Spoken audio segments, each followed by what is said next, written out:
Hi, everybody. Hope you all are doing well and on track to finish the semester strong.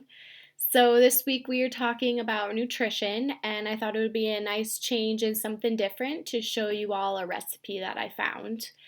Um, I don't know about you guys, but when I'm sitting home all day, all I do is crave sweets, which has been a lot lately.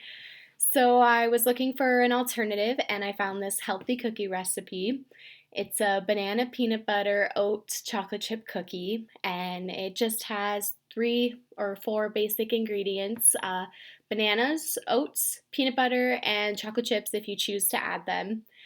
So the cookie is gluten free, oil free, no sugar added, and vegan. So the nutrition facts of this cookie, with the chocolate chips being considered, per cookie is about 138 calories, 18 grams of carbs, 5.5 grams of fat, and 3.5 grams of protein. So, definitely a better alternative to traditional sweets and sugar packed desserts. There's an additional add ins that you can put into this recipe to kind of make it your own. Again, that being the chocolate chips, you don't have to add them if you don't want to. The recipe recommends salt and vanilla for a little bit of flavoring, and you can also add a little bit of maple syrup or some other type of low glycemic sweetener to just add a little bit of sweetness and flavor to it. Can also add nuts, raisins, dried cranberries, pretty much anything that your heart desires that sounds good to you. So, next I will show you how to prepare the cookie and how it's all done. Alright, so I have all my ingredients out and I'm ready to start making the cookies. So you start with 2 ripe bananas and mash them in a medium-sized bowl, like I've done. And then next you add the rest of your ingredients. So the recipe calls for 2 cups of quick oats. I use the old-fashioned rolled oats because that's all I had at my house, but they work just the same and taste just as good. And then add half a cup of peanut butter.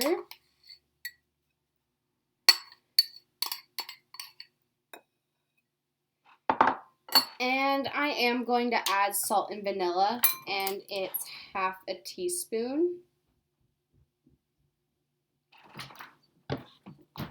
And then next is the salt.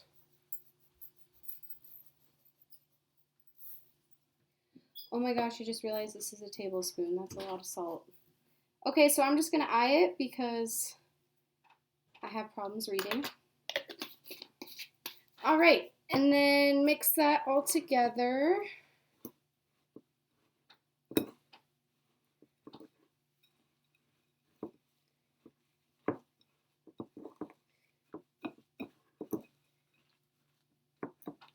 And this takes a second, so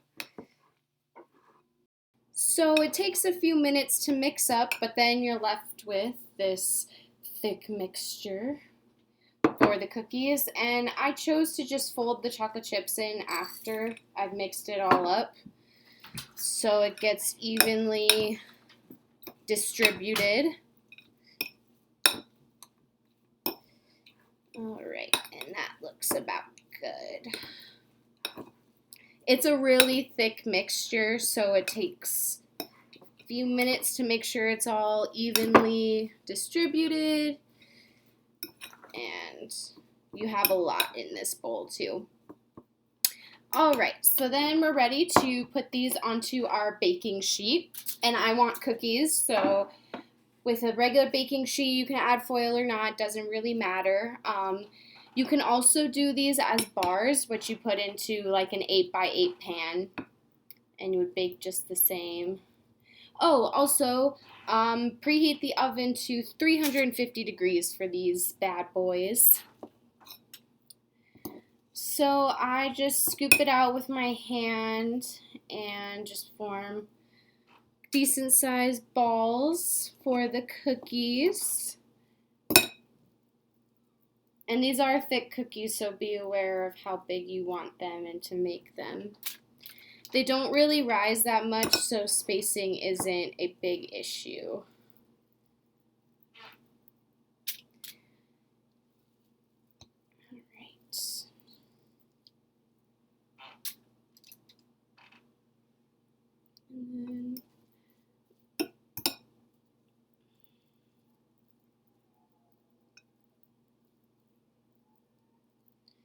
All right.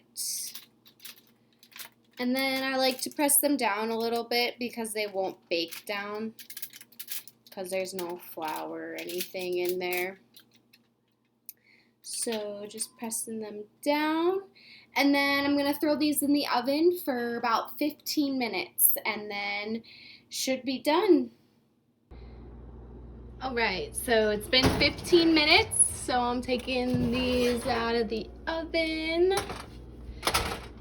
They look great. So when they're done, they should be lightly browned, as you can see the edges are, and firm to the touch. So these look pretty good.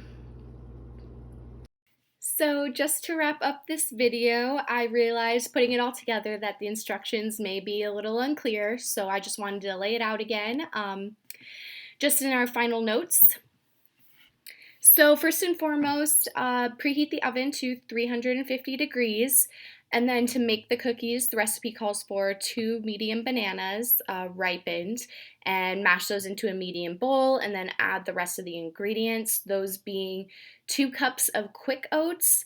I use the old-fashioned rolled because that's all I had at my place, and I think they taste just the same and just as good, so I would say whatever you have on hand or whatever your preferences will work just as fine.